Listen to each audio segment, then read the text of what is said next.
ఆదికాండము 47వ అధ్యాయము. యోసేపు వెళ్లి ఫరోను చూచి, నా తండ్రియు నా సహోదరులను వారి గొర్రెల మందలతోనూ వారి పశువులతోనూ వారికి కలిగినదంతటితోనూ కనాను దేశము నుండి వచ్చి గోషెనులోనున్నారు అని తెలియచేసి తన సహోదరులందరిలో 5గురిని వెంటబెట్టుకొని పోయి వారిని ఫరో సమక్షమందు ఉంచెను. ఫరో అతని సహోదరులను చూచి, మీ వృత్తి ఏమిటి అని అడిగినప్పుడు వారు, నీ దాసులమైన మేమును మా పూర్వీకులను గొర్రెల కాపరులము అని ఫరోతో చెప్పిరి. మరియు వారు, కనాను దేశమందు కరువు భారముగా ఉన్నందున నీ దాసులకు కలిగియున్న మందలకు మేత లేదు గనుక ఈ దేశములో కొంతకాలముండుటకు వచ్చితిమి. కాబట్టి గోషెను దేశములో నీ దాసులు నివసింప సెలవిమ్ము అని ఫరోతో అనగా, ఫరో యోసేపును చూచి, నీ తండ్రియు నీ సహోదరులను నీ యొద్దకు వచ్చియున్నారు. ఐగుప్తు దేశము నీ ఎదుట ఉన్నది. ఈ దేశములోని మంచి ప్రదేశమందు నీ తండ్రిని నీ సహోదరులను నివసింపచేయుము. గోషెను దేశములో వారు నివసింపవచ్చును. వారిలో ఎవరైనా ప్రజ్ఞగలవారని నీకు తోచిన ఎడల నా మందల మీద వారిని అధిపతులుగా నియమించుము అని చెప్పెను. మరియు యోసేపు తన తండ్రి అయిన యాకోబును లోపలికి తీసుకుని వచ్చి ఫరో సమక్షమందు అతని నుంచగా యాకోబు ఫరోను దీవించెను. ఫరో, నీవు జీవించిన సంవత్సరములెన్ని అని యాకోబు నడిగినందుకు యాకోబు, నేను యాత్ర చేసిన సంవత్సరములు 130. నేను జీవించిన సంవత్సరములు కొంచెముగాను దుఃఖ సహితమైనవిగా ఉన్నవి.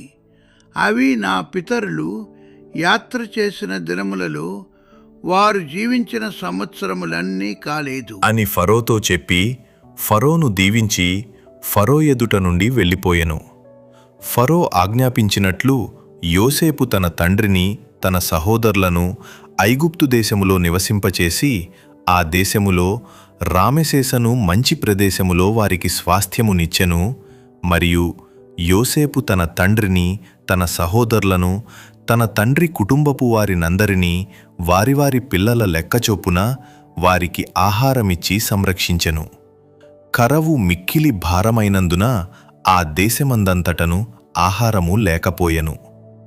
కరవు వలన ఐగుప్తు దేశమును కనాను దేశమును క్షీణించెను. వచ్చిన వారికి ధాన్యమమ్ముట వలన ఐగుప్తు దేశములోను కనాను దేశములోను దొరికిన ద్రవ్యమంతా యోసేపు సమకూర్చెను.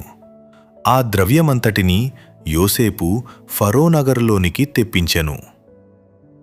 ఐగుప్తు దేశమందును కనాను దేశమందును ద్రవ్యము వ్యయమైన తరువాత ఐగుప్తీయులందరూ యోసేపు నొద్దకు వచ్చి, మాకు ఆహారము ఇప్పించుము, నీ సముఖమందు మేమేల చావవలెను, ద్రవ్యము వ్యయమైనది గదా అనిరి. అందుకు యోసేపు, మీ పశువులను ఇయుడి, ద్రవ్యము వ్యయమైపోయిన ఎడల మీ పశువులకు ప్రతిగా నేను మీకు ధాన్యమిచ్చదను అని చెప్పెను. కాబట్టి వారు తమ పశువులను యోసేపు నొద్దకు తీసుకొని వచ్చిరి.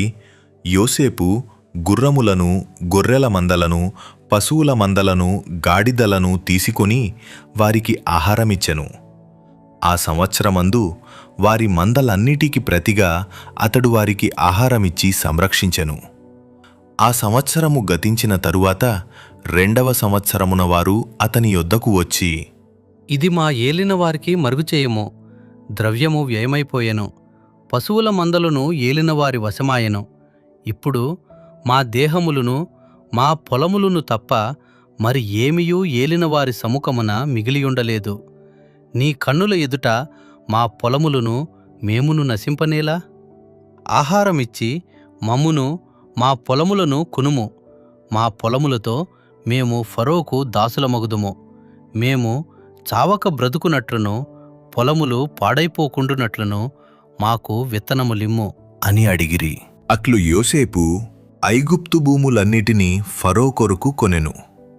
కరవు వారికి భారమైనందున ఐగుప్తీయులందరూ తమ తమ పొలములను అమ్మివేసిరి. గనుక భూమి ఫరోది ఆయెను. అతడు ఐగుప్తు పొలిమేరల యొక్క ఈ చివర నుండి ఆ చివర వరకును జనులను ఊళ్లలోనికి రప్పించెను. యాజకుల భూమి మాత్రమే అతడు కొనలేదు. యాజకులకు ఫరో బత్తెములు నియమించెను.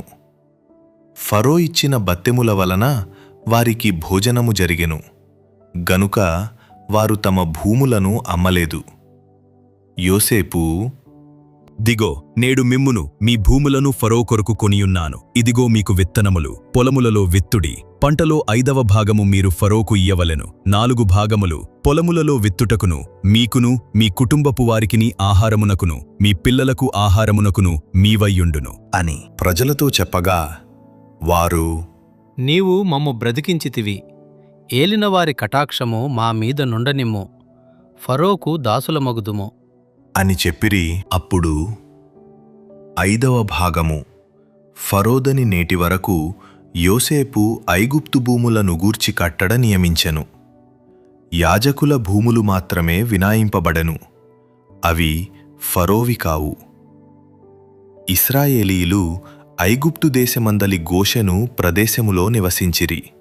అందులో వారు ఆస్తి సంపాదించుకొని సంతానాభివృద్ధి పొంది మిగుల విస్తరించిరి.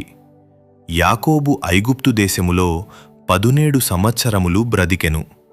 యాకోబు దినములు అనగా అతడు జీవించిన సంవత్సరములు 147.